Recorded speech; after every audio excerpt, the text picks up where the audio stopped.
All right. Good morning, everybody. We're going to be um, starting in just a few minutes, um, and we just ask that you stand by. We've got a lot of people joining on the webinar. We've got about a third of the folks, well, maybe a little less than that. So we're just going to stand by. I'm hoping everybody can hear me. If someone could send me a chat or something and let me know that you can hear me, I'd appreciate it. Technology. So just someone can send me a chat, say, yeah, Mike, we hear you. That'll be great.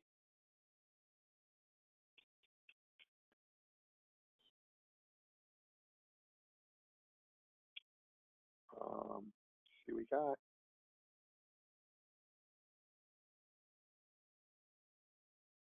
Thank you, Michael Hope. Thank you, Sharon. All right, guys.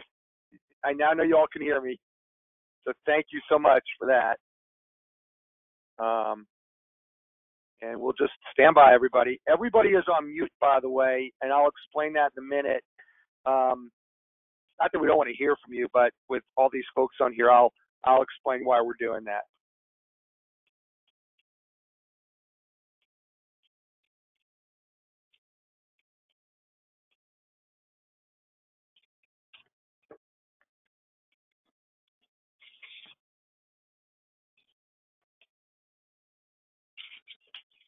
Ooh.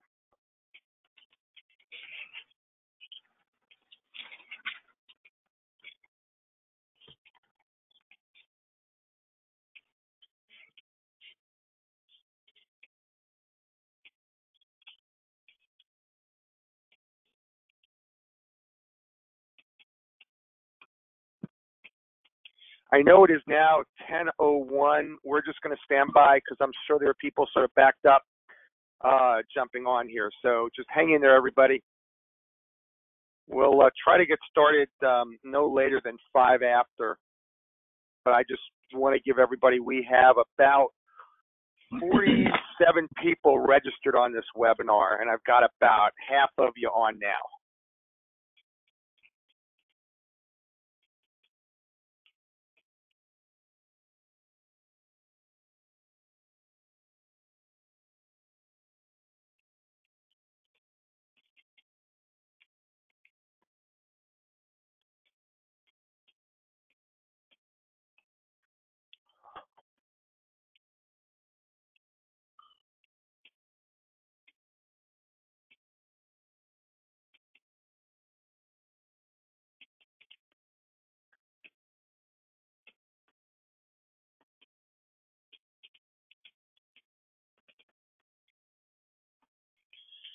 Okay, we got about 23 people in so far.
Mike, we'll get started about 5 after. I'll start introductions. Yep, that's fine. No problem. Yeah. Give some people a chance. We all know in this business, though, the best laid plans. Next thing you know, something comes up. Oh, yeah, I know. Tell me about it. Oh, yeah. I was going to say, you probably know that as well as anybody. So.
All right.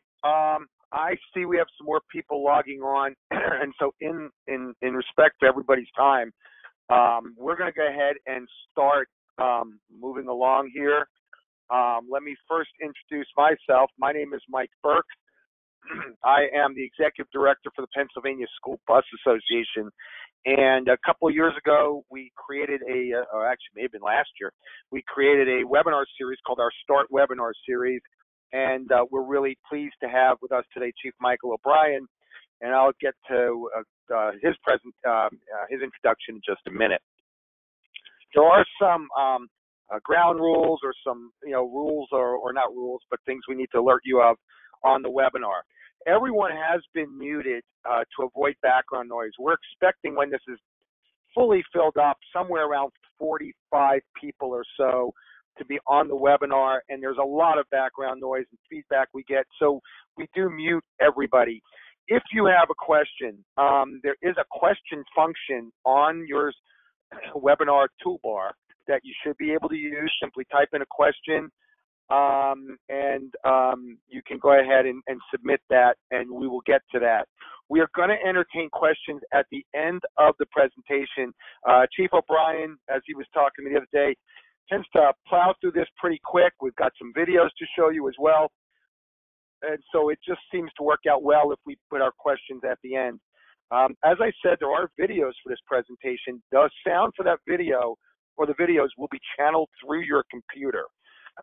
So please make sure your sound is turned on. We will be sending everyone who's registered for the webinar the handouts following the presentation. And at the end, we will unmute everybody and see if there are any additional questions for the group. There is a raise your hand function, I believe, also that you can do. So at that point, if there are any questions that have not been entertained, we can do it at that time. You'll also receive a survey following the conclusion of the webinar. We hope to take a few minutes to complete. Our complete webinar schedule is on our website at paschoolbus.org. The next couple of webinars we have coming up, we have one on October 11th, which is covering the new dental and vision plan, now available for our members and their drivers. And then we have a date, I believe now, of November 15th for a webinar with TSA, also on security and safety, which is going to cover their First Observer Plus program. Again, thank you so much for attending. I see we are starting to fill up. I'm going to now introduce our speaker, Chief Michael O'Brien. Chief O'Brien has over 29 years of experience with the Economy Borough Police Department out in Beaver County. He has served as the Chief of Police since 2014. He is a certified municipal police officer training and education instructor, as well as a trainer for National Tactical Officers Association Police Response to Active Shooter instructor, and an advanced ALICE training instructor as well. He presented a session on the same topic at the 2018 convention, and it was so well received that we decided to offer it as a webinar this year. So without further hesitation, I'm going to turn this over to Chief O'Brien and allow him to introduce himself and get started. So, Mike, it's all yours. All right. Thank you, Mike. Good morning, everybody. I first want to just throw out a thank you to Michael Hope from Roads Transit down here in Ambridge and Beaver County, and of course Mike Burke from PSBA, because he got me involved in throwing this stuff out there to everybody, and I was surprised at the reception that I got the first time I put this out down here for Roads, and it's really taken off, and I think it's become it's a very important topic to speak about, or for you to talk about, because as you all probably know, today's world is very unstable with our excuse me, with our society here. So this has become it's an unpleasant topic, but I think it's an important one for you as owners and operators of bus companies and to get this information out to your drivers as well, because we need to start to figure out ways to keep ourselves safe in this society, and ways to protect ourselves and the others around us when this violence does appear before us and take place. So so this is active assaults on school buses.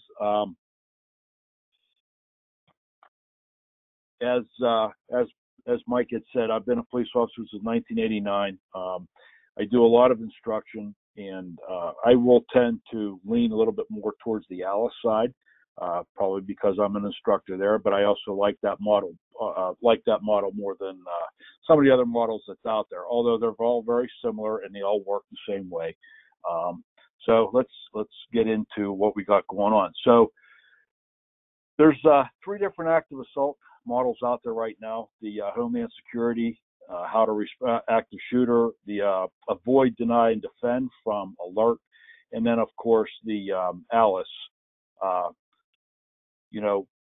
Which kind of response would you do? And this is what we're going to talk about today. So the 3 models here are kind of compared. You'll see that DHS, the Department of Homeland Security, they use a run, hide, and fight. I'm sure probably many of you have heard about that. Alert, they use the avoid, deny, and defend.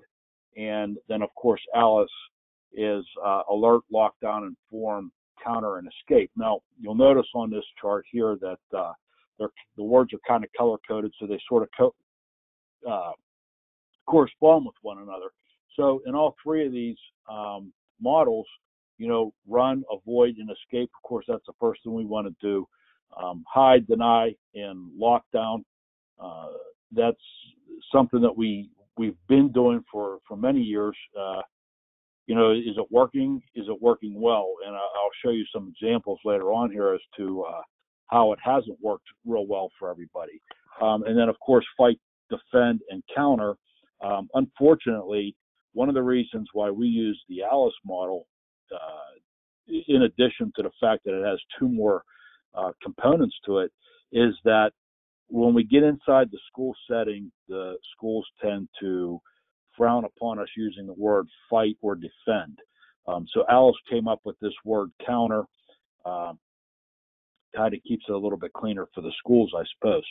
So along with the 2 extra components that come along with Alice is the alert and inform. And I'm going to talk about that here in a few minutes.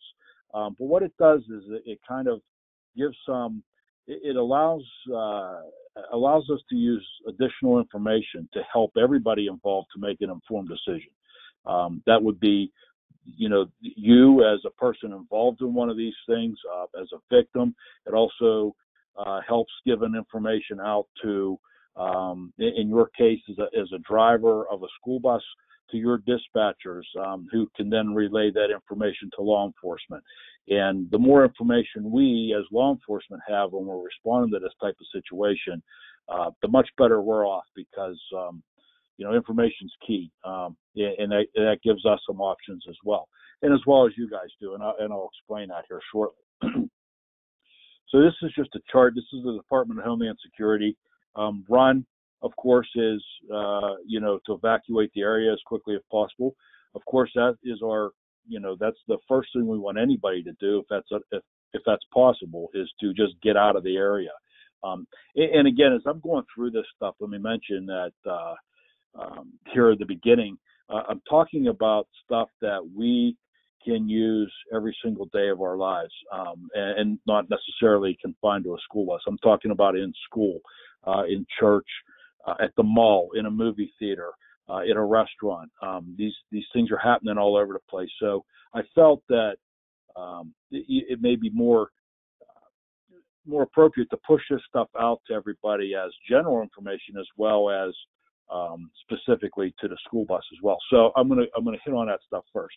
So again, running, evacuate, escape. Those are the first thing we want to do when violence occurs. If we can get out of there, obviously that's going to be our best thing for us to do. If that doesn't work, we're going to try to hide. And this goes back to the lockdown, concept, which has been used for many, many, many years. I'm going to show you some examples why that hasn't worked in some occasions. And then, of course, fight. That's the last thing anybody wants to do. However, what we want to do is just show you some options that if you can't get away and you are locked into a room and the attacker does happen to be able to get to you, some things that maybe you can do or the people that you're with to keep you guys safe and kind of end the situation. All right, so this is alerts response, and very similar to DHS, avoid, deny, and defend. And again, change of words, but they all mean the same thing. Avoid is simply avoid the situation or get out of there, evacuate. Deny is the same thing with the lockout. Deny them to have some sort of entry. And we're going to talk about some things here in a minute about lockdowns and some ways we can, if we do have to lock down, we can make it a little bit better for ourselves. And then, of course, defend. Again, defend yourself against the attacker if that's what it comes to. So here's the Alice model. And it's a non-sequential thing, and that's an important thing to remember. And so you can start anywhere. And really, all this is doing is giving some information in the back of your mind that hopefully, hopefully you're never found in this situation. But if you are, you can think, okay, wait a minute, I can do this, I can do this. Oh, wait, I don't have to do this, but I can do this. So Alice is alert, lockdown, inform, counter, and escape.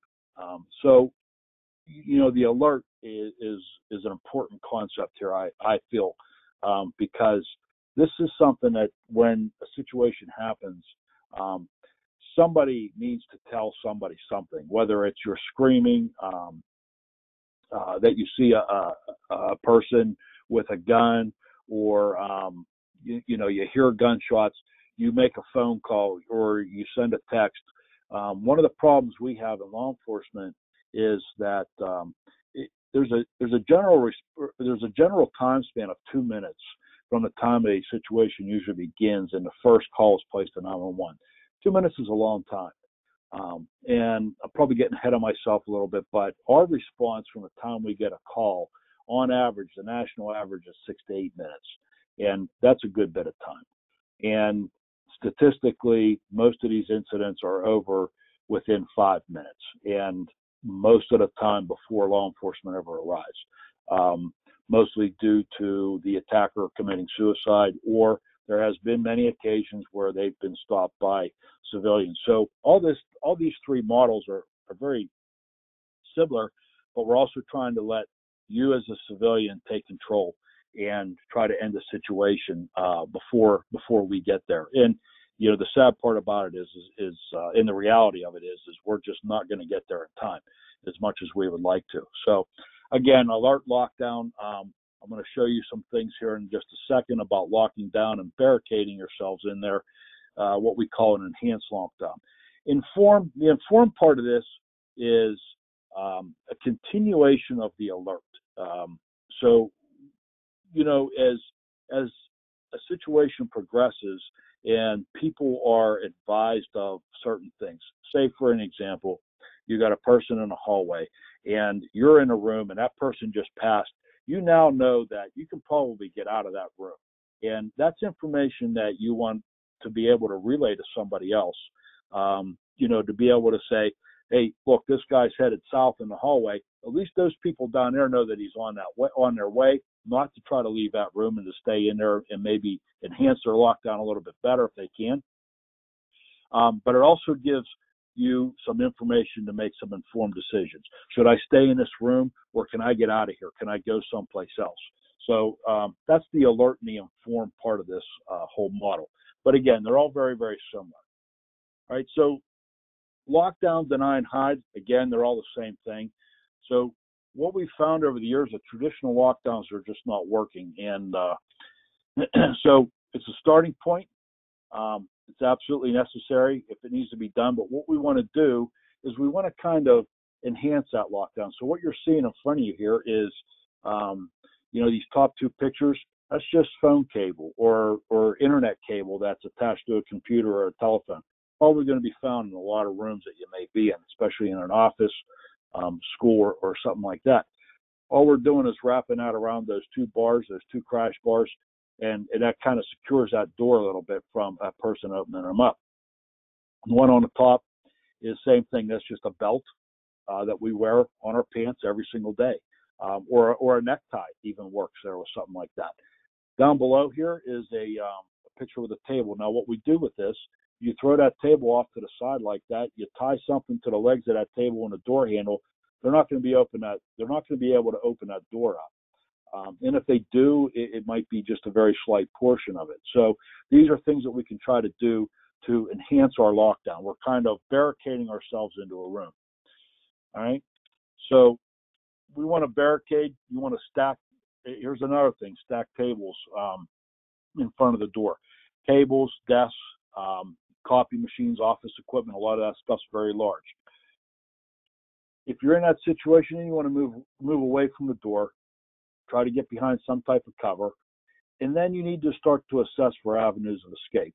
Or, if that's not possible, something that's in that room to use as defensive tactics. All right, so evacuate, escape, and run. That's our preferred response.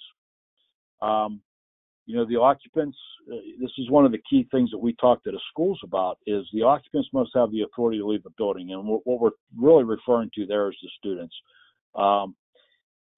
They have to know that they are allowed to leave. And that would go as well as businesses too. So everybody has to know that they're allowed to leave. And I think in a lot of these instances, if this does occur, people are going to go anyways, and that's a good thing. But the escape and the evacuate, the run, that removes as many possible targets as we possibly can. I don't know if anybody, you may remember, this is from Sandy Hook Elementary School. This is George Rosen. He was away the day that the massacre took place at Sandy Hook Elementary School. He returned home, and when he did, he found 6 children huddled up in his driveway. I think, if I remember correctly, they were all first graders, and those kids ran away from that school on their own and went to this guy's house, and he came home to find them sitting in their driveway. So those are kids that they used the evacuate, escape, or run, and they got out of there. And it's kind of a good thing. As you probably know, Sandy Hook did not end very well. This here is a model of Columbine. Now, back in 1999, and this is kind of where I got my start and my interest in a lot of this stuff. I can actually remember like it was yesterday, sitting in my living room watching this unfold on the news. But when Columbine occurred, there were 12 people injured and 10 were killed, and the whole situation lasted for 47 minutes.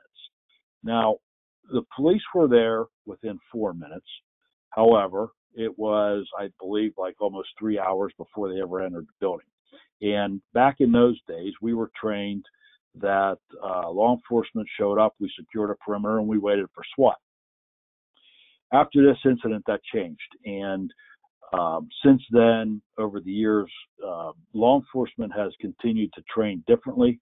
And we've come up with a lot of different response models now. And immediately following that, we went to what we called a 4-man entry team. And it was, if we responded to an incident like this, we waited outside till 4 of us were present, and then we entered. That has actually been reduced to a 2-man team. And today we are actually training as a solo responder, so that if you're there or you're the first one there and there's nobody there, we're training to go in alone. Last year, that was a big problem, a big controversy down in Parkland, Florida, where, the school resource officer was there and supposedly didn't enter the building. Well, obviously not going to get into that, but, that's one of the things that we're training now. So this is a model of Columbine. And what they found out was, and what you got to keep in mind too, back then, we were also training to do lockdown, and that was it. So the school itself did exactly what they were supposed to do. Peggy Nielsen was the librarian that day, and she was inside that library. She was actually on the phone with 911 during the time that the shooting was all going on. And she had made several comments that they were in the library, that they were hiding under the desk. She continuously yelled to the kids in there to, stay down and to stay under the tables. What they found later on, and there were 10 people killed inside the library, and that's not including the two the two shooters. What they found later, you'll see here on the left side towards the top of this model where it says exit. There was a rear door to that library that went into an empty room, and that empty room actually went outside to a courtyard. Had those kids been and the teachers there, had they been allowed to leave that room and go through that door, they probably would have all gotten out safe. So this is something that they found out afterwards, and Columbine changed quite a bit about the way we all do everything. So counter, fight, and defend. All we're trying to do here is to interrupt the process of shooting accurately. So our goal here is to enhance survivability. All we want to do is teach skills that let you take advantage of an unknown tactical advantage, empower the people to help themselves, so you become the actual first responder here. And they're easily learned skills, which can drastically increase your survivability. So what are we talking about here? We're talking about creating chaos, shouting, throwing things, sprays, barriers, divert their attention.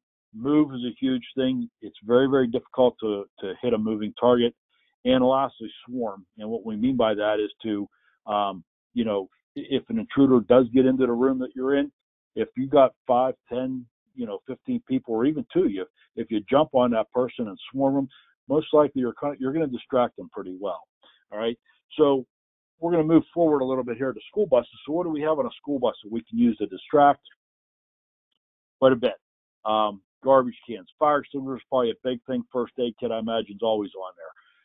Book bags, books. Those are things that the students have on the buses. So these are all things that you might be able to pick up and throw at somebody, hit them with something. One thing that's come up over the last couple of months that I've been seeing some research on is these backpacks today with the books in them. They have actually been showing that they could be used as somewhat of a ballistic barrier, almost like a bulletproof vest that we wear, not quite to that extent. But these kids have a lot of stuff in these backpacks today. So that's always a possibility there too. All right, so alert and inform, I'm going to continue on with this a little bit, these two functions for two other options from the ALICE program. So the alert, it's simple, it's information, which makes it key for you to make decisions. It allows us for options. And here's an example. So, and of course, this is, based off of a school. So a lockdown, we have a gunman firing shots by the gym. He's wearing a black hoodie and blue jeans. He also has on a backpack with possibly more guns. So right now, we've thrown an alert out there. Wherever we're at in this building, we know that we have a gunman, there's somebody firing shots, and they're down by the gym. And we have a brief clothing description. So that tells us quite a bit right there because let's say, and this is tough to do for me right now without seeing everybody and standing in the room, but look around maybe the room that you're in right now or the office building that you're in right now and try to imagine, okay, so we're sitting in this room. Let's say we're in the gym or in the cafeteria, and at the other end of the hallway is the gymnasium. So we've just been told that this person's in the gym. We have some options here. Do we really need to lock ourselves into this cafeteria? Is there another way out of here that we may be able to go in the other direction? And we need to look around that room and see what kind of avenues of escape do we have. So there might be a door behind us that we didn't realize it was there. All right, so inform, again, it's a continuation of the alert. It provides us real-time information, which allows us to make good decisions. And again, so, that we're going to use that information to our advantage so that we can make a decision whether we should stay in this room or maybe we should move out of here and go somewhere else. One of the other things we like to do with inform is it can confuse and frustrate the attacker. And now, again, I have this based on the school system, and one of the things we talk about in the school is, with using real-time information and trying to confuse and frustrate the attacker is video cameras. And if we can watch that person on video and get on the PA announcement system and say, "Hey, I see you by room 220," that's going to it's going to disrupt him. It's going to redirect his focus, and he's going to realize that there's somebody here. And what we want to do here is take advantage of his psychological state, which obviously is very fragile if he's in this situation to begin with. And that's going to make them suicidal, and which will, as much as we hate to say it, it's going to end the situation. Colonel Boyd's OODA loop. This colonel was an Air Force pilot. He came up with this OODA loop, and what it stands for is observe, orient, decide, and act. And this is something that we all do probably a million times a day without even thinking. And I'm going to tell you a perfect example of this is while we drive. So everything that we do, we see what's happening, and our mind orients to whatever's happening in front of us. And then we make a decision and we act upon it. So the easiest way to explain this is you're driving down a highway, and as you're approaching an intersection, you see with a traffic light, you see the light change from green to yellow. Now, we've all been in this situation. So what happens now? You got to decide whether you're going to try to slow down and stop, or am I going to be able to beat that light, and you speed up and try to get through that light before it changes red. So what happens is we observe the yellow light. We orient ourselves to that. Now, there's a lot of things going on. We're looking ahead of us to see if the car in front of us is going to stop. We might be looking behind us to see if there's going to be a car running into us if we do stop. We're also looking at the intersection itself to see, is there a car coming out? And of course, I always like to throw in, is the police sitting there? So these are all things that's going through our mind, and this is happening in 1/10 of a second.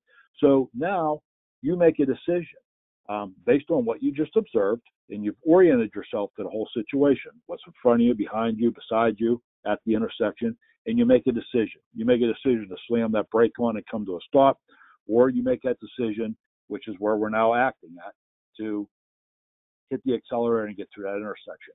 So this is something that we do all the time. And if you were standing in front of me right now, and you were all standing here watching or sitting there watching me, and I picked up a bag of balls and just threw them at everybody, most likely you're all going to throw your hands up in front of you. And that's exactly what we're talking about, is that's your OODA loop kicking in. So what we want to do is we want to disrupt the intruder's OODA loop the most we can.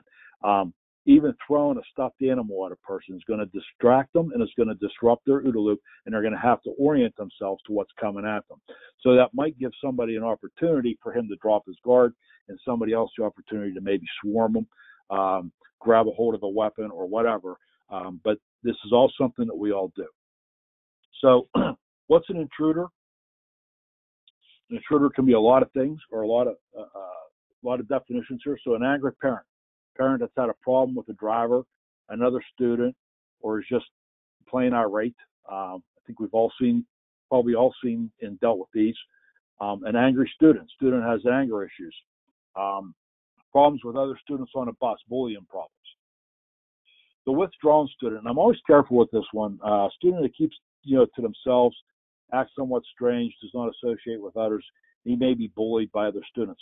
I don't want to confuse the withdrawn student with that just quiet one who just doesn't associate with a lot of people. And I think as much as you guys are probably around students and kids and all the different kids, you probably can tell the difference between the withdrawn student and the just the quiet ones. And then, of course, it's just strange, out of place person. Maybe it's someone you've never seen at the stop, or it's just something that just doesn't seem right, something that seems out of place.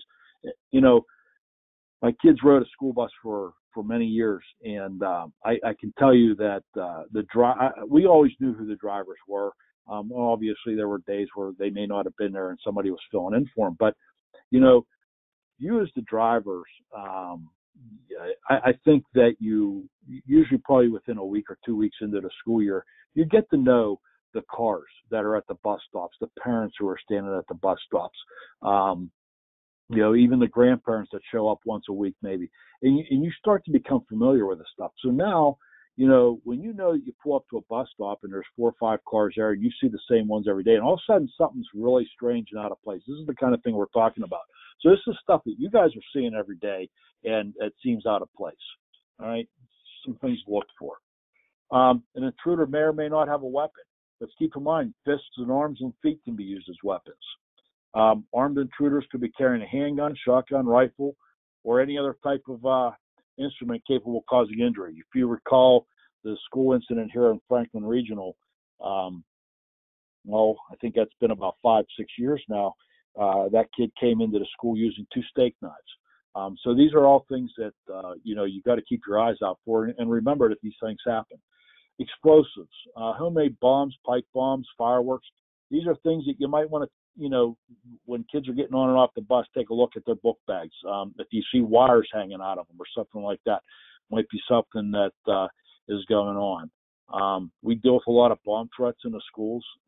We haven't really had anything substantial come out of those, but you never know. This bottom picture here is a picture of the backpack down here in the left corner. Is a picture of the backpack carried by one of the Boston Marathon bombers. It looks as normal as can be, and he set that down. So, and don't forget, weapons can be easily concealed in clothing, under the jackets, book bags, and gym bags. And, these kids today, they wear these big jackets, but they also have bags, a lot of bags. All right, so what are we going to do with an intruder if we do encounter one? Outside of the bus, if you got a stranger or you see a strange vehicle or a vehicle you've never seen before, it's just something that's out of place, keep the doors closed, deny entry, or keep driving. Don't stop.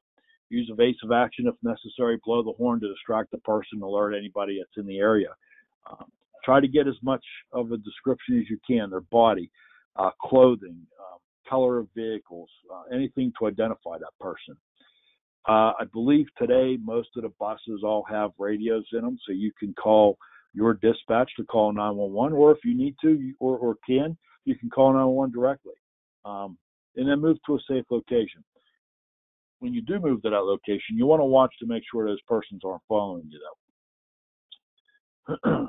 So on the bus is moving. You want to alert everyone. Make noise to distract the intruder. Take evasive action. Swerve the bus to knock the intruder off balance. This provides everybody with an opportunity to jump on that person for that swarm. A simple turn in the steering wheel and throwing everybody off balance. Yourself, if you're standing on that bus, you're going to lose balance, and that's going to distract them. It's going to mess up the OODA loop, and it gives you opportunity for somebody else on that bus to maybe help out and try to swarm those people. And again, I've gotten this question numerous times. Something to think about is, okay, I've got a bus full of high school kids versus a bus full of kindergarten kids. Obviously, we're dealing with different sized people, and so your reactions may differ there, and this is just something that you need as a driver to, keep in mind. All right, you want to stop, or maybe stop in the bus quickly, use an emergency brake or just a fast braking. That knocks the intruder off balance too. Now, I have this in red down here, and just note that, this is definitely something that could possibly cause injuries to the other passengers. And really, you want to do anything you can just to disrupt the intruder's OODA loop. All right. Once the bus is stopped, so here's an interesting question: is lockdown, and how can we lock down on a school bus? We can. How much protection's there? What else kind of gets in our way? Clothing and backpacks. What kind of space do we have? Obviously, there's not a whole lot of room, and depending on the size of the children, getting behind a bus seat could be somewhat difficult. So is it an ideal thing? There's 2 real options, and that's evacuate and escape or to counter. And so that's what we need to look at doing here. So the evacuate and the escape, open the front door of the bus, yell at the passengers to get out. Hopefully somebody that's in the rear of the bus will open up the rear emergency doors so passengers can get out through there.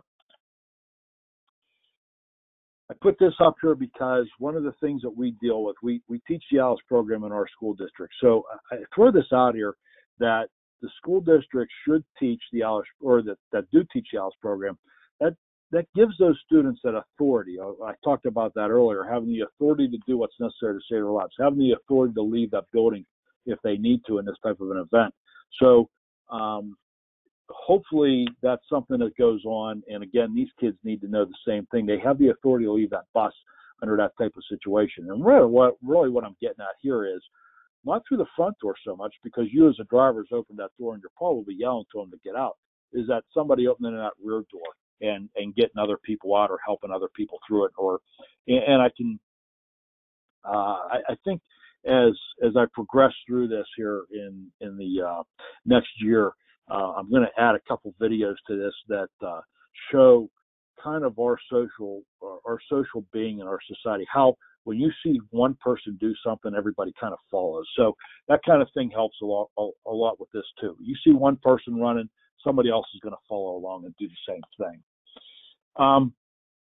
And, keep in mind, we have an internal mental mechanism, the fight, flight, freeze. So this is all something that we all do. It's an involuntary thing, so it kind of takes over. And we all do different things. Some of us will, immediately fight. We'll stay there and fight to the end. Some of us will take flight right away. And there's some people that'll freeze, just like a deer would do, standing on a roadway, like a deer in the headlights type thing. So this is just an internal mechanism. We all have this, and we all do this. And I'm talking about this with just about any kind of a thing, any type of confrontation. All right, so counter. Some things that we might be able to do. There's some things on the bus that we can throw at the intruder, hit them if we needed to disrupt his OODA loop and distract his action. So what can we use? Again, the fire extinguishers, first aid kits, book bags, even clothes. Any object thrown at the intruder should disrupt what he's doing. And what we want to do there is give you the opportunity, you or somebody else, to swarm the intruder. Push him into a seat, push him down to the floor, and try to take control of that weapon. Grab an arm to point the weapon away from yourself and passengers. The best place is to push it straight up into the air. And if it gets fired, it goes right through the roof of the bus. And do anything you possibly can to regain the control of the intruder and regain control of your life and the passengers' lives. You just want to take control to live. So I'm going to, if I can get this to do right, I'm going to show you two videos here. These videos, I'll just throw this out here real quick. So these videos were developed by the Indiana State Police. When I was first asked to put this presentation on, I thought, oh, okay, this should be a pretty good topic. I actually went on the internet, and it was very difficult to find stuff. And I will say that I did find a couple news stories over the past year or so, where there has been some shootings on school buses. And it's been minor stuff. It's not quite the mass shooting type things, but they are happening. So I'm really glad that we're getting this stuff out here. But anyhow, I was able to find these couple videos that the Indiana State Police put together. And I will add that I plan here on the future to work with Rhodes, my bus company, to develop some videos of our own here. So hopefully we can get that done. It'll make this presentation a little bit better. So we'll just sit here and watch these two videos. It kind of throws the scenarios and everything we talked about all together, and kind of wraps it all together for us in a nice, simple video.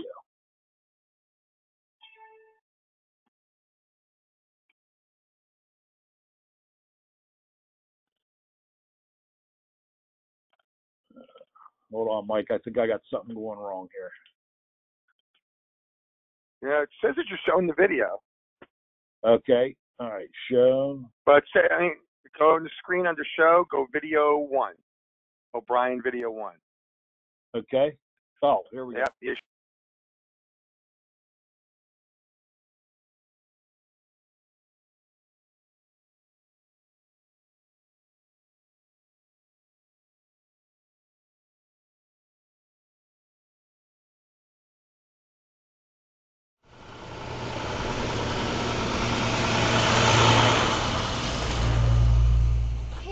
Ready for that history quiz today? There's a history quiz today? Well, I was doing the packet last night, yeah, but I fell asleep. Yeah, I was working really late. Well, we can study on the bus. So, what's his problem? I mean, I don't really know him that well, but he's been acting a little weird lately. It's kind of creeping me out. Well, Don't, just stop talking about it.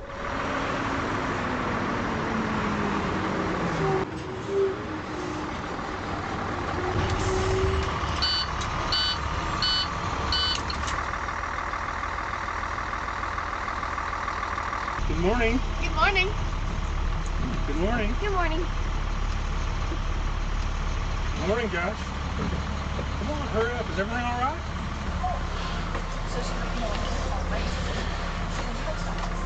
And so she starts talking about things.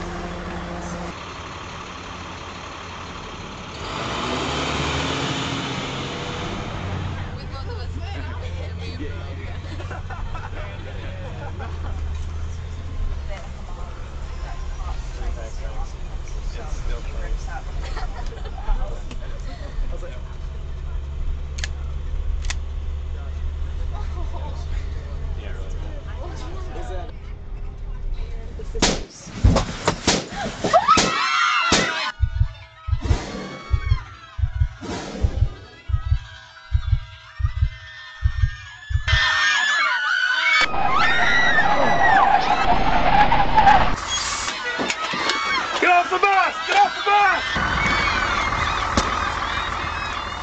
Off the bus!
Good morning, Addison. Good morning. How are you doing today? Good, how are you? Oh, great.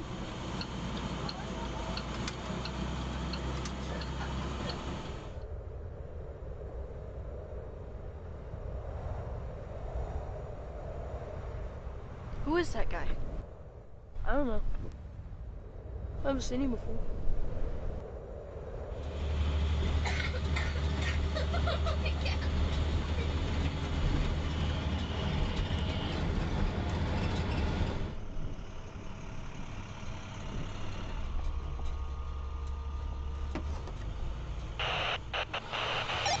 To 103. I'm passing up my third stop in Augusta Woods, the Collins house, because there's a suspicious character lurking around. I'm not going to endanger the rest of the kids. I need some help, please.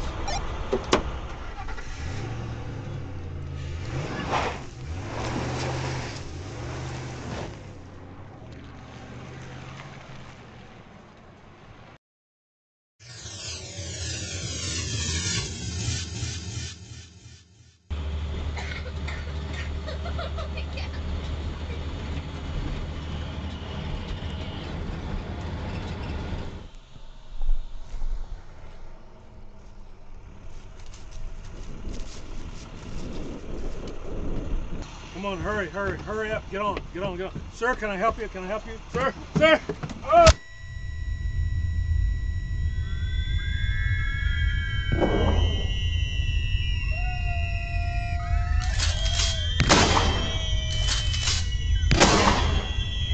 Get on, come on! Get on! Get on!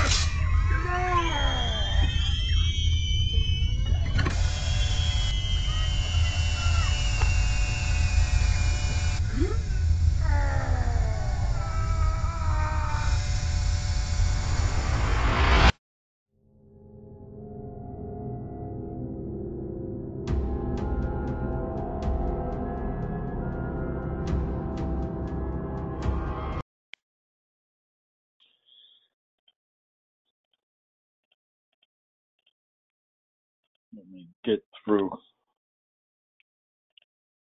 You need to get back on the Yeah, I'm trying to get screen. to this last screen. I yeah. gotcha. Okay, there we go. So, yeah, I really wish I could see everybody's reactions as they watch those videos. Obviously, the first one, you know, we always get a good reaction from that first scenario. When the shooting starts, the driver just stops and jumps off and runs. You know, in that second one, one of the biggest questions I get out of that second scenario is the fact that we're leaving kids behind. And, you know, hopefully if those kids, this is one of the things where, like I had said, if you make some noise, blow the horn, kind of alerts those kids that maybe something's not right, and they need to get out of that area. But it's obviously a lot safer than you stopping and giving that person the opportunity to get on that bus. So, you know, the bad part with that second video is I highly doubt that if somebody comes on a bus like that and headbutts you with the stock of a weapon, you're probably not going to come to that quickly to be able to take control of what's happening there. So that could really end disastrously. But those videos just kind of wrap everything up together, everything that we sort of talked about. And Mike, at this time, I think we're good to go for some questions if there are any. And okay, yep, I don't have any up on the screen. What I'm going to do is I'm going to unmute. I think I unmuted everybody. Hold on a minute. I just lost my screen. There we go. If anyone has any questions, let's see if I can unmute. Oh, there it is. If anyone has any questions, they could submit them. Okay, here we go. I got a question coming in on, are the videos able to be used for training purposes for our company? Mike? Oh, wait a minute. I hope I didn't mute him too. Hold on a minute. Sorry, can you hear me, Mike? yeah, Sorry about I got that. you. Are the videos able to be used for training purposes for their company? Yeah, they should be. Those were found on YouTube, so you know you should be able to do that. And again, I spoke a little bit about this. I've been talking with Michael Hope. We're gonna try to get some stuff put together our own selves. Hopefully, we can enhance them a little bit and try to come up with a little bit better of a training program for that, and we can distribute that throughout PA. Then which would really be great. But I don't see any reason why you can't. Like again, they were found on YouTube. If you search active assaults or school Indiana State Police school bus shooting, that type of thing, you should be able to find them pretty easily. Excellent, thank you. Anyone else? Again, I'm having a little difficulty unmuting everybody. You could either probably submit your question on the question function before we wrap up. This session, by the way, is being recorded, and we will end up posting it on the members only section of our website. And if your company doesn't have access to that, let me know. Michael Hope, I'm sorry, Michael, hold on a minute. Let me see if I can unmute one at a time. This has been my problem. If I can find you there, Michael. Oh, Michael wanted to thank Chief. He wanted to thank you. Hold on a minute. Let me see if I can unmute you there. Good Michael, morning. you there? Yes, I'm here. Can you hear me? Yeah. Again, Chief O'Brien, just wanted to say thank you so much again for doing this webinar for us. It doesn't matter how many times I see this presentation, I always get something new out of it. And it's a terrible thing to think of, that we could be in that situation one day, but it's something very much that I think everybody needs to talk about and needs to train. So just wanted to thank you again for joining us. Yeah, well, you're very Thank you, welcome. Michael. I appreciate you having me. And I think one of the, one thing he said there is it's an unfortunate thing, and it is. And we do need to train, but I think we also, just as people, everyday citizens walking around, we all need to plan. I think, for a lack of a better word, we all need to plan for this type of a situation. And it can happen any place, with your family, on the job. So it's something we definitely need to be thinking about. And you, as a person, just need to plan for you and your family, for the people you work with when you're there, that kind of stuff, everything. It's just something we need to do today. One of the things that I'll add to that is I've been traveling around the state attending safety roundtables that are being put on by the Senate Majority Policy Committee, and to make sure that our industry is represented everywhere. And I usually have, I think Wendy's on the line. I think she might still be on the line. Yeah, there she is. I'm going to unmute Wendy too.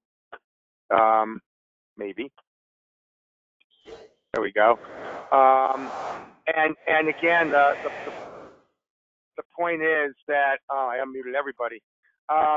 Almost everybody, is that our industry and school buses, when they talk about hardening up security and toughening up and school safety and security, quite often the school bus is not thought about. And one of the great revelations I think we find when we go around the state and do this is that they're a little shocked and surprised, and the legislators have come to know us. So my encouragement to the bus contractors has been, and to anyone on the call, if you're from a school district, on behalf of a contractor here, is to, when you're looking at the grants that are out there, when you're looking at the training that you're going to be doing, or the evacuation drills, et cetera, please, it's our job to really make sure that our school districts are aware that they need to include us, because they talk about keeping kids safe during the school day, and the school day begins and ends on a school bus. So we've been encouraging our legislators and encouraging our members to communicate that out.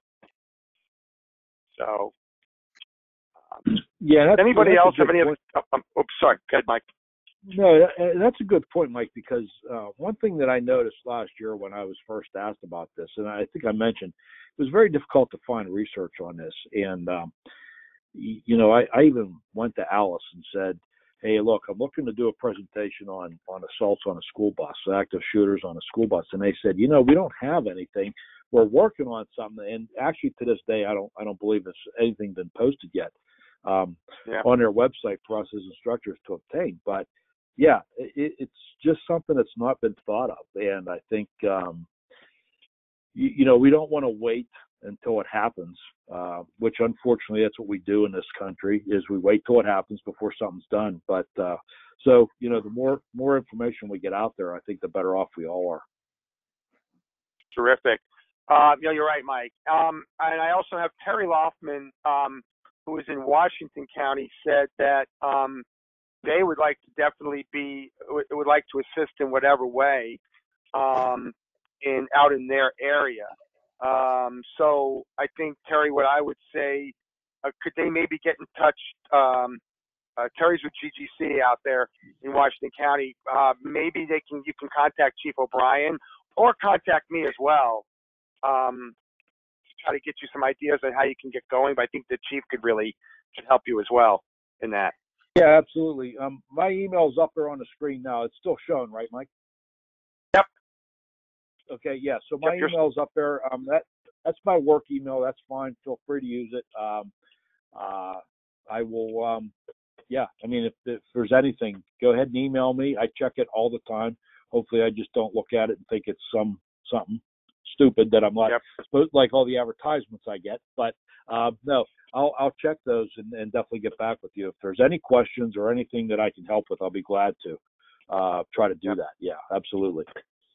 And Terry, again, and you down there in Washington, working... you're still pretty down there in Washington. You're still pretty close to me, so we might be able to work something else out.